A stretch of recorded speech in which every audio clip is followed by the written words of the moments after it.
अब हम पार्ट 3 खनिज और शक्ति संसाधन पर चर्चा करेंगे। किसी सुकांत से मिलने धनबाद के निकट उसके पैतृक स्थान पर किरी सुकांत से मिलने धनबाद के निकट उसके पैतृक स्थान पर जा रही थी।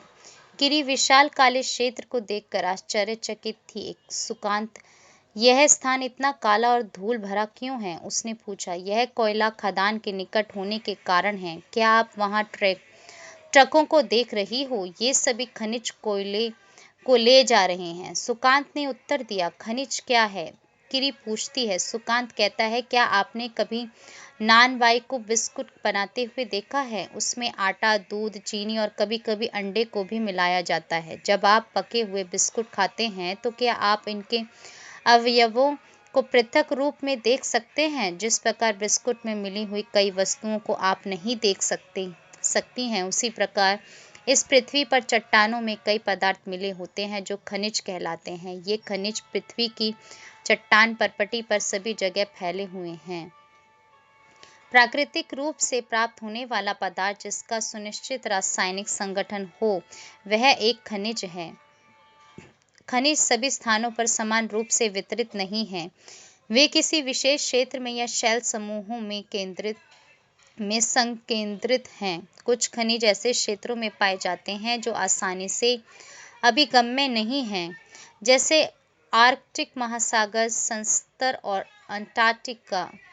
खनिज विभिन्न प्रकार के भूवैज्ञानिक परिवेश में अलग अलग दशाओं में निर्मित होते हैं। वे बिना किसी मानवीय हस्तक्षेप के प्राकृतिक प्रक्रियाओं द्वारा निर्मित होते हैं। वे अपने भौतिक गुणों जैसे रंग, घनत्व, कठोरता और रासायनिक गुणों तथा विलेयता के आधार पर पहचाने जा सकते हैं। खनिजों के प्रकार। पृथ्वी पर 3000 से अधिक विभिन्न खनिज हैं। संरचना के आधार पर खनिजों को मुख्यतः धात्विक और अधात्विक खनिजों में वर्गीकृत किया गया है। धात्विक खनिजों में धातु कच्चे रूप में होती है।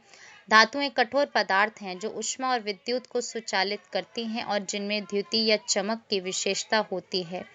लौह अयस्क, बॉक्साइट, मैंगनीज अयस्क इनके कुछ उदाहरण हैं। धात्विक खनिज लौह अथवा अलौह हो सकते हैं। लौह खनिजों जैसे लौह अयस्क, मैंगनीज और क्रोमाइट में लोहा होता है। अलौह खनिज में लोहा नहीं होता है, किंतु कुछ अन्य धातु यथा सोना, चांदी, तांबा या सीसा हो सकती है।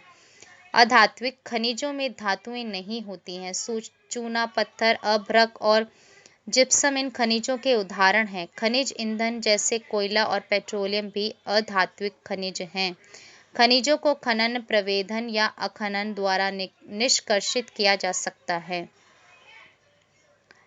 पृथ्वी की सतह के अंदर दबी शैलों से खनिजों को बाहर निकालने की प्रक्रिया खनन कहलाती है। खनिज जो कम गहराई में स्थित हैं, वे पृष्ठीय स्तर को हटाकर निकाले जाते हैं।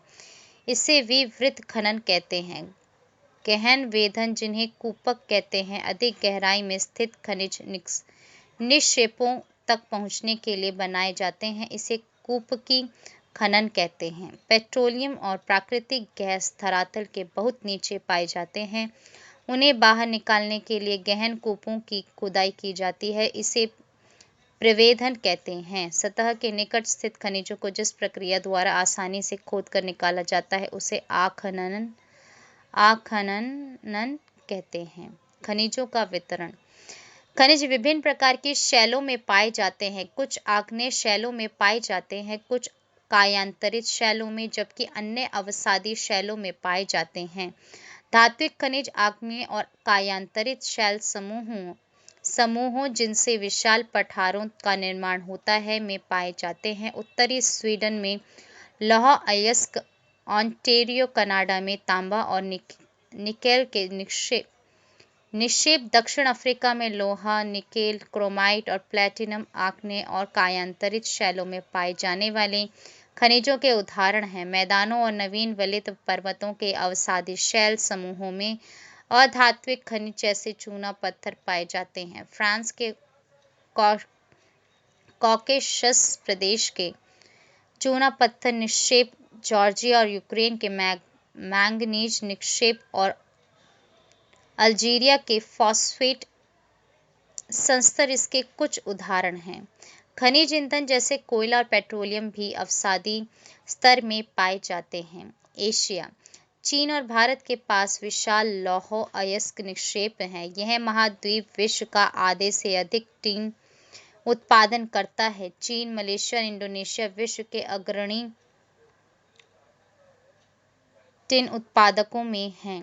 चीन सीसा, एंटीमनी और टंगस्टन के उत्पादन में भी अग्रणी है। एशिया में मैंगनीज, बॉक्साइट, निकेल, जस्ता और तांबा के भी निक्षेप हैं। यूरोप विश्व में लौह अयस्क का अग्रणी उत्पादक है। रूस, यूक्रेन, स्वीडन और फ्रांस लौह अयस्क के विशाल निक्षेप वाले देश हैं। तांबा, सीसा, जस्ता, मैंगनीज और निकेल खनिजों के निक्षेप पूर्वी यूरोप और यूरोपीय रूस में पाए जाते हैं। उत्तर अमेरिका में खनिज निक्षेप 3 क्षेत्रों में अवस्थित हैं। ग्रेट लेक के उत्तर में कनाडियन शील्ड प्रदेश, अपलेशियन प्रदेश और पश्चिम की पर्वत श्रृंखलाएं। लौह अयस्क, निकेल, सोना, यूरेनियम और तांबा का खनन कनाडियन शील्ड प्रदेश में और कोयले का अपलेशियन प्रदेश में होता है। पश्चिमी कार्डिलेरा में तांबा, सीसा, जस्ता, सोना, चांदी के विशाल निक्षेप हैं। दक्षिण अमेरिका, ब्राजील विश्व में उच्च कोटि के लौह अयस्क का सबसे बड़ा उत्पादक है। चिली और पेरू तांबे के अग्रणी उत्पादक हैं। ब्राजील और बोलिविया विश्व में टिन के सबसे बड़े उत्पादकों में से है। दक्षिण अमेरिका के पास सोना, चांदी, जस्ता, क्रोमियम, मैंगनीज, बॉक्साइट, अभ्रक, प्लैटिनम, एस्बेस्टस और हीरा के विशाल निक्षेप भी हैं। खनिज तेल वेनेजुएला, अर्जेंटीना, चिली, पेरू और कोलंबिया में पाया जाता है। अफ्रीका खनिज संसाधनों में धनी है। यह हीरा, सोना और प्लैटिनम का विश्व में सबसे बड़ा उत्पादक है। दक्षिण अफ्रीका, जिम्बाब्वे और जायरे विश्व के सोने का एक बड़ा भाग उत्पादित करते हैं। तांबा, लौह अयस्क, क्रोमियम, यूरेनियम, कोबाल्ट और बॉक्साइट दक्षिण अफ्रीका में पाए जाने वाले अन्य खनिज हैं। तेल नाइजीरिया, लीबिया और अंगोला में पाया जाता है। ऑस्ट्रेलिया विश्व में बॉक्साइट का सबसे बड़ा उत्पादक है। यह सोना, हीरा, लौह अयस्क, टिन और निकेल का अग्रणी उत्पादक है। यह तांबा, सीसा, जस्ता और मैंगनीज में भी संपन्न है। पश्चिम ऑस्ट्रेलिया के कालगुरली और कूलगार्डी क्षेत्रों में सोने के सबसे बड़े निक्षेप हैं। अंटार्कटिका, विभिन्न खनिज निक्षेपों पूर्वानुमान से कुछ संभवतः विशाल के लिए अंटार्कटिका का भूविज्ञान पर्याप्त रूप से सुप्रसिद्ध है। ट्रांस अंटार्कटिक पर्वत में कोयले और पूर्वी अंटार्कटिका के प्रिंस चार्ल्स पर्वत के निकट लोहे की महत्वपूर्ण मात्रा में निक्षेपों का पूर्वानुमान किया गया है। लौह अयस्क, सोना, चांदी और तेल भी वाणिज्यिक मात्रा में उपलब्ध हैं। खनिजों का उपयोग कई उद्योगों में होता है। रत्नों के लिए प्रयोग किए जाने वाले खनिज प्रायः कठोर होते हैं। इन्हें आभूषण बनाने के लिए विभिन्न शैलियों में जड़ा जाता है। तांबा एक अन्य धातु है जिसका उपयोग सिक्के से लेकर पाइप तक प्रत्येक वस्तु में किया जाता है। कंप्यूटर उद्योग में प्रयुक्त होने वाला सिलिकॉन क्वार्ट्ज से प्राप्त किया जाता है। एल्यूमीनियम, जिसे उसके अयस्क बॉक्साइट से प्राप्त किया जाता है, का उपयोग ऑटोमोबाइल और हवाई जहाज, बोतलबंदी उद्योग, भवन निर्माण और रसोई के बर्तन तक में होता है। खनिजों का संरक्षण। खनिज अनवीकरणीय संसाधन है। खनिजों के निर्माण और संचयन में हजारों वर्ष लगते हैं। मानवीय उपभोग की दर की तुलना में निर्माण की दर बहुत धीमी है। खनन की प्रक्रिया में बर्बादी को घटाना आवश्यक है। धातुओं का पुनर्चक्रण एक अन्य तरीका है जिससे खनिज संसाधनों को संरक्षित किया जा सकता है। शक्ति संसाधन। सन्नी की मां अपने दिन की शुरुआत गाइजर का बटन दबाने से करती है। वह सन्नी को जगाने से पहले उसके विद्यालय की वर्दी पर इस्त्री करती है। इसके बाद वह उनके लिए ब्लेंडर में एक गिलास संतरे का जूस तैयार करने के लिए रसोई घर में तेजी से पहुंचती है। सन्नी, क्या आपने स्नान कर लिया? आओ और अपना नाश्ता करो। सन्नी के लिए गैस स्टोव पर नाश्ता बनाते हुए माँ पुकारती है। विद्यालय जाते समय सन्नी बत्तियों और पंखों के बटन बंद करना भूल जाता है। माँ उन बटनों को बंद करते समय सोचती है कि शहरों में जीवन आरामदायक प्रतीत होता है, लेकिन विद्युत उपकरणों गजट जो सभी बिजली की खपत करते हैं पर अधिक से अधिक निर्भरता मांग और पूर्ति के बीच विशाल अंतर पैदा करती है। विज्ञान एवं प्रौद्योगिकी के नए प्रचलन से जीवन शैलियों में बहुत तेजी से परिवर्तन आ रहे हैं। शक्ति अथवा ऊर्जा हमारे जीवन में बहुत महत्वपूर्ण भूमिका निभाते हैं। हमें उद्योग, कृषि, परिवहन, संचार और प्रतिरक्षा के लिए भी शक्ति की आवश्यकता होती है। ऊर्जा संसाधनों को विस्तृत रूप से परंपरागत और गैर परंपरागत संसाधनों में वर्गीकृत किया जा सकता है। परंपरागत स्रोत। ऊर्जा के परंपरागत स्रोत वे हैं जो लंबे समय से सामान्य उपयोग में लाए जा रहे हैं। ईंधन और जीवाश्मी ईंधन परंपरागत ऊर्जा के दो मुख्य स्रोत हैं। ईंधन, इसका उपयोग पकाने और ऊष्मा प्राप्त करने के लिए व्यापक रूप से होता है। हमारे देश में ग्रामीणों द्वारा उपयोग की गई 50% से अधिक ऊर्जा ईंधन से प्राप्त होती है। पौधों और जानवरों के अवशेष जो लाखों वर्षों तक धरती के अंदर दबे रहे थे, ताप और दाब के प्रभाव से जीवाश्मी ईंधनों में परिवर्तित हो गए। जीवाश्मी ईंधन जैसे कोयला, पेट्रोलियम और प्राकृतिक गैस परंपरागत ऊर्जा के मुख्य स्रोत हैं। इन खनिजों के भंडार सीमित हैं। विश्व की बढ़ती जनसंख्या जिस दर से इनका उपयोग कर रही है वह इनके निर्माण की दर से कहीं अधिक है, इसलिए शीघ्र ही समाप्त होने वाले हैं। कोयला, यह बहुतायत में पाया जाने वाला जीवाश्मी ईंधन है। इसका उपयोग घरेलू ईंधन उद्योगों जैसे लोहा और इस्पात वाष्प इंजनों और विद्युत उत्पन्न करने में किया जाता है। कोयले से प्राप्त विद्युत को तापीय ऊर्जा कहा जाता है। कोयला जिसका हम आज उपयोग कर रहे हैं वह लाखों वर्ष पूर्व विशाल फर्न और दलदल के पृथ्वी की परतों में दबने से बना। कोयला इसलिए अंतर्हित धूप के रूप में जाना जाता है। विश्व में अग्रणी कोयला उत्पादक देशों में चीन, संयुक्त राज्य अमेरिका, जर्मनी, रूस, दक्षिण अफ्रीका और फ्रांस हैं। भारत के कोयला उत्पादक क्षेत्र रानीगंज पश्चिमी बंगाल में तथा झरिया, धनबाद और बोकारो झारखंड में है। पेट्रोलियम, पेट्रोल जिससे आपकी कार चलती है और तेल जो आपकी साइकिल को चरमराने से रोकता है। दोनों की शुरुआत गाढ़े काले द्रव से होती है जिसे पेट्रोलियम कहते हैं। यह शैलों की परतों के मध्य पाया जाता है और इसका वेधन अपतटीय व तटीय क्षेत्रों में स्थित तेल क्षेत्रों से किया जाता है। तदुपरांत इसे परिष्करणशाला भेजा जाता है जहां अपरिष्कृत पेट्रोलियम के प्रक्रमण से विभिन्न तरह के उत्पाद जैसे डीजल, पेट्रोल, मिट्टी का तेल, मोम, प्लास्टिक और स्नेहक तैयार किए जाते हैं। पेट्रोलियम और इससे बने उत्पादों को काला सोना कहा जाता है क्योंकि ये बहुत अधिक मूल्यवान है। पेट्रोलियम के मुख्य उत्पादक देश ईरान, इराक, सऊदी अरब और कतर हैं। अन्य मुख्य उत्पादक संयुक्त राज्य अमेरिका, रूस, वेनेजुएला और अल्जीरिया हैं। भारत में मुख्य उत्पादक क्षेत्र असम में डिगबोई, मुंबई में बॉम्बे हाई तथा कृष्णा और गोदावरी नदियों के डेल्टा हैं। प्राकृतिक गैस पेट्रोलियम निक्षेपों के साथ पाई जाती है और तब निर्मुक्त होती है जब अपरिष्कृत तेल को धरातल पर लाया जाता है। इसका प्रयोग घरेलू और वाणिज्यिक ईंधनों के रूप में किया जा सकता है। प्राकृतिक गैस के एक महत्वपूर्ण स्वच्छ ऊर्जा संसाधन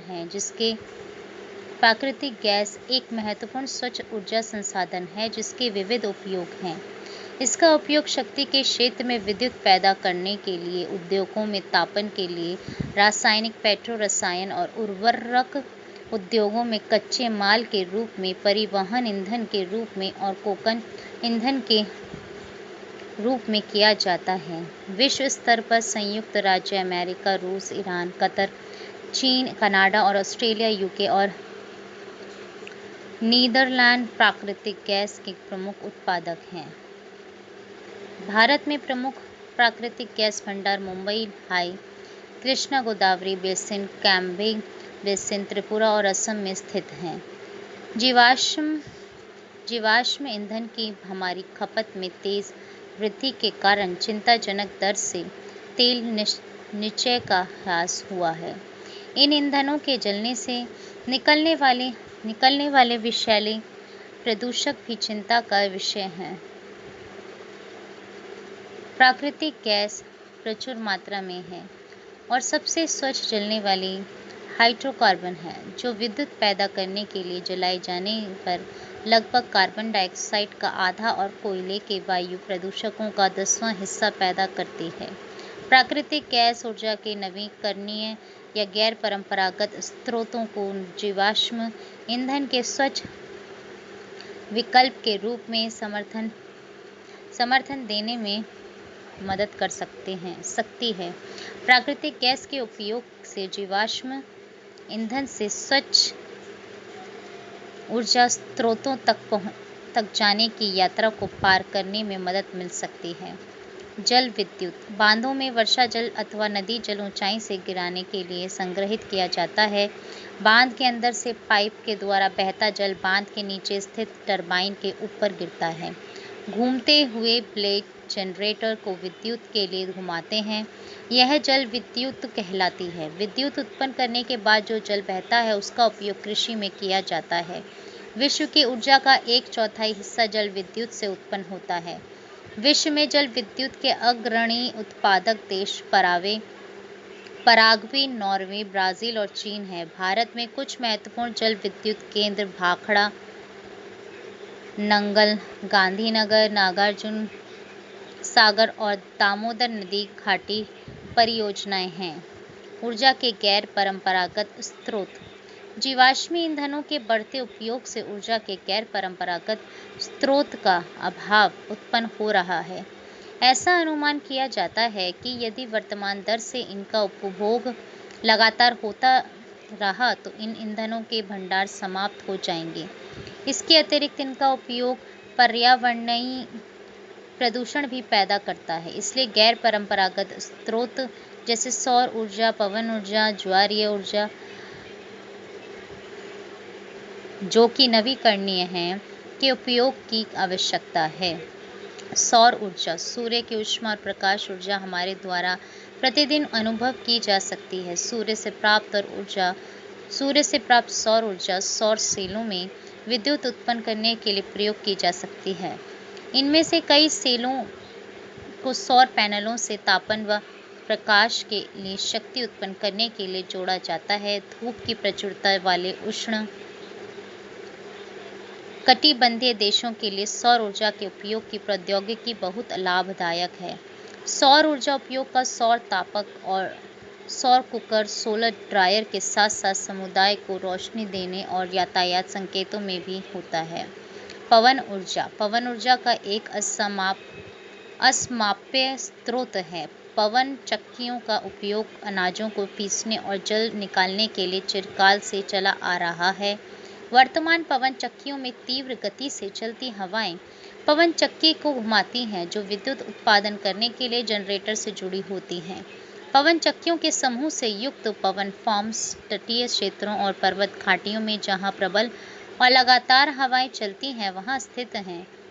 पवन farm Netherlands, Germany, Denmark, UK, USA तथा स्पेन में पाए जाते हैं, जो पवन ऊर्जा उत्पादन में उल्लेखनीय हैं। परमाणु ऊर्जा प्राकृतिक तौर से प्राप्त रेडियो सक्रिय पदार्थ जैसे यूरेनियम और थोरियम के परमाणुओं के केंद्रक में संग्रहित ऊर्जा से प्राप्त की जाती है। ये पदार्थ नाभिकीय रिएक्टरों में नाभिकीय विखंडन से गुजरते हैं और उत्सर्जन ऊर्जा की प्राप्ति होती है। परमाणु ऊर्जा के सबसे बड़े उत्पादक संयुक्त राज्य अमेरिका और यूरोप हैं। भारत में राजस्थान और झारखंड के पास यूरेनियम के विशाल निक्षेप हैं। थोरियम विशाल मात्रा में केरल के मोनोज़ाइट बालू में पाए जाते हैं। भारत में स्थित परमाणु ऊर्जा के केंद्र तमिलनाडु में कल्पक्कम महाराष्ट्र में, तारापुर राजस्थान में, कोटा के निकट राणा प्रताप सागर उत्तर प्रदेश में, नरोरा और कर्नाटक में कैगा हैं। भूतापीय ऊर्जा। ताप ऊर्जा जो पृथ्वी से प्राप्त की जाती है भूतापीय ऊर्जा कहलाती है। पृथ्वी के अंदर गहराई बढ़ने के साथ तापमान में लगातार वृद्धि होती जाती है। कभी कभी यह तापमान ऊर्जा भू सतह पर गर्म जल के झरनों के रूप में प्रकट हो सकती है। यह ताप ऊर्जा शक्ति उत्पादन करने में प्रयुक्त की जा सकती है। वर्षों से गर्म जल के स्रोतों के रूप में भूतापीय ऊर्जा खाना बनाने, ऊष्मा प्राप्त करने और नहाने के लिए प्रयोग में लाई जाती है। यूएसए विश्व का सबसे बड़ा भूतापीय ऊर्जा का संयंत्र है। इसके बाद न्यूजीलैंड, आइसलैंड, फिलीपींस और मध्य अमेरिका हैं। भारत में भूतापीय ऊर्जा के संयंत्र हिमाचल प्रदेश में मणिकर्ण और लद्दाख में पूगा घाटी में स्थित हैं। ज्वारीय ऊर्जा। ज्वार से उत्पन्न ऊर्जा को ज्वारीय ऊर्जा कहते हैं। इस ऊर्जा का विदोहन समुद्र के सकरे मुहाने में बांध के निर्माण से किया जाता है। उच्च ज्वार के समय ज्वारों की ऊर्जा का उपयोग बांध में स्थापित टरबाइन को घुमाने के लिए किया जाता है। रूस, फ्रांस और भारत में कच्छ की खाड़ी में विशाल ज्वारीय मिल के क्षेत्र हैं। बायोगैस। जैविक अपशिष्ट जैसे मृत पौधे और जंतुओं के अवशेष, पशुओं का गोबर, रसोई के अपशिष्ट को गैसीय ईंधन में बदला जा सकता है। इसे बायोगैस कहते हैं। जैविक अपशिष्ट बैक्टीरिया द्वारा बायोगैस संयंत्र में अपघटित होते हैं, जो कि अनिवार्य रूप में मीथेन और कार्बन डाइऑक्साइड का मिश्रण है। बायोगैस खाना पकाने तथा विद्युत उत्पादन का सर्वोत्तम ईंधन है और इससे प्रति वर्ष बड़ी मात्रा में जैव खाद का उत्पादन होता है। ऊर्जा सर्वव्यापी है, लेकिन इस ऊर्जा का विदोहन बहुत ही कठिन और खर्चीला है। हम में से प्रत्येक व्यक्ति ऊर्जा को नष्ट न करके एक भिन्नता ला सकता है। ऊर्जा की बचत ही ऊर्जा का उत्पादन है। अभी कार्य करें एवं ऊर्जा के भविष्य को सुनहरा बनाएं। क्या आप जानते हैं आपके भोजन में नमक और आपकी पेंसिल में ग्रेफाइट भी खनिज हैं? शैल खनिज अवयवों के अनिश्चित संगठन वाले एक या एक से अधिक खनिजों का एक समूहन है। शैल जिनसे खनिजों का खनन किया जाता है अयस्क कहे जाते हैं। यद्यपि 2800 से अधिक खनिजों की पहचान की गई है, जिनमें से केवल लगभग 100 अयस्क खनिज समझे जाते हैं। आप शैल को देखकर बता सकते हैं यदि इसमें तांबा है, क्योंकि तब शैल का रंग नीला प्रतीत होगा। स्विट्जरलैंड में कोई ज्ञात खनिज निक्षेप नहीं है। हरा हीरा एक दुर्लभतम हीरा है। विश्व की प्राचीनतम शैलें पश्चिमी ऑस्ट्रेलिया में हैं। वे 430 करोड़ वर्ष पूर्व बने। पृथ्वी के निर्माण के मात्र 30 करोड़ वर्ष पश्चात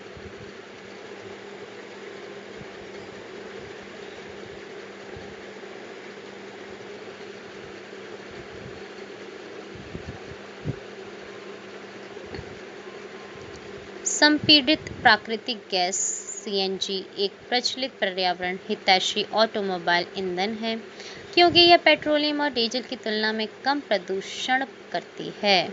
विश्व का पहला जल विद्युत उत्पन्न करने वाला देश नॉर्वे था। विश्व का प्रथम सौर और पवन चालित बस अड्डा स्कॉटलैंड में है।